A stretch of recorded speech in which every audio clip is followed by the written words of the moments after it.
Hello दोस्तों, कैसे हैं आप सब। आज की हमारी कहानी है बहु पुराण।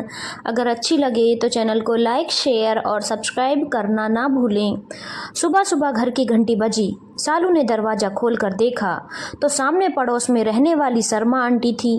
सालू ने नमस्ते कर उन्हें बैठाया। तभी उसकी सासू माँ ललिता जी भी अपने कमरे से बाहर आकर हॉल में बैठ गईं।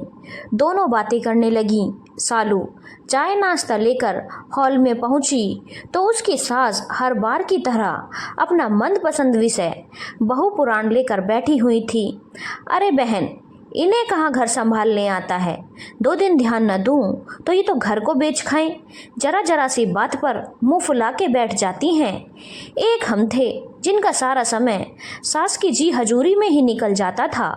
शर्मा आंटी भी पूरी तरह बात में बढ़ चढ़कर हिस्सा ले रही थी। सालू की तरफ देखकर बोली, भागो वाली हो सालू, जो ऐसा घर मिला है, ऐसी सास मिली है जो बेटी की तरह रखती है तुम्हें। बेटी बेटी होती है और बहू बहू होती है आंटी जी। सालू बोली, बहू कभी बेटी नहीं बन सकती। बोलने से ही बहू बेटी नहीं बन जाती। उसके लिए मन भी वैसा ही रखना पड़ता है। कथनी और करनी में फर्क होता है। जैसे ही यह कहकर सालू जाने लगी तो ललिता जी चिल्लाते हुए बोली, हाँ, हमने तो तुम्हें नौकरानी बनाकर रखा है।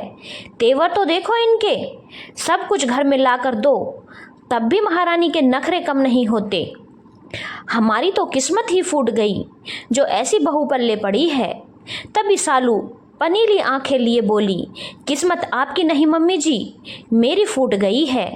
जो मुझे आपके जैसी सास मिली है, जब से शादी होकर इस घर में आई हूँ, एक दिन ऐसा नहीं गया जब आपने ताने ना मारे हों। कभी दहेज को लेकर, कभी काम को लेकर, कभी कुछ कभी कुछ। अगर मैं पलटकर जवाब नहीं देती तो इसका मतलब ये नहीं कि मुझे बुरा नहीं लगता।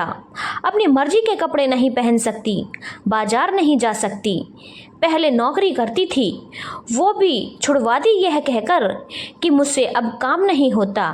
बताइए मम्मी जी, जब आप बीमार पड़ती हैं तो मैं दिन रात एक कर देती हूँ आपकी सेवा में, लेकिन गलती से यदि मैं बीमार पड़ जाऊँ तो खाना तो बड़े दूर की बात है, चाय तक नहीं पूछती आप। खुद हर तीसरे दिन बाजार जाती हैं। कभी मुझसे पूछा कि तू भी चल पड़, कभी नहीं। अपनी बेटी के साथ भी आप ऐसा ही रहती थी क्या? बताइए मम्मी जी। यहाँ तक कि मैंने अपना बच्चा तक खो दिया आपकी वजह से। डॉक्टर ने कहा था कि केस कॉम्प्लिकेटेड है, रेस्ट बहुत ज़रूरी है, फिर भी ये नहीं मानी। घर का सारा काम मुझसे करवाती थी, एक दिन भी चैन से नहीं बैठने दिया। उस दिन भी मेरी हालत ठीक नहीं थी, फिर भी इन्होंने अपनी सहेलियों को घर पर किट्टी पार्टी के लिए इनवाइट कर लिया। इतना सारा खाना, स्नैक्स, चाय और फिर सब होने के बाद बर्तनों का ढेर। इतनी देर खड़े रहने की वजह से मुझे ब्लीडिंग शुरू हो गई। जब तक हॉस्पिटल पहुंची, मेरा बच्चा मर चुका था, सिर्फ आपकी वजह से। सालू की आंखें दुख और गुस्से से लाल हो रही थी। इतना सब होने के बाद भी ये मुझे ही दोष देती हैं कि मैं ही मनहूस हूँ जो अपने बच्चे को खा गई। अरे कौन सी माँ चाहती है कि उसका बच्चा मर जाए? ऐसी कौन सी माँ? सालू हिचकते हुए बोली, अरे जब आप खुद बहू की माँ नहीं बन सकती तो उनसे बेटी बनने की उम्मीद कैसे रखती हैं? क्यों नहीं उन्हें बहू ही रहने देती? शादी के वक्त तो बड़े बड़े वादे करते हैं कि आपकी बेटी को हम अपनी बेटी बनाकर रखेंगे, आपकी बेटी हमारी बेटी है, इसे रानी बनाकर रखेंगे। इसने तो बेटी की कमी पूरी कर दी और भी पता नहीं क्या क्या। रहने दीजिए, हमें बहू ही रहने दीजिए, कहकर सालू रोती हुई अपने कमरे में चली गई।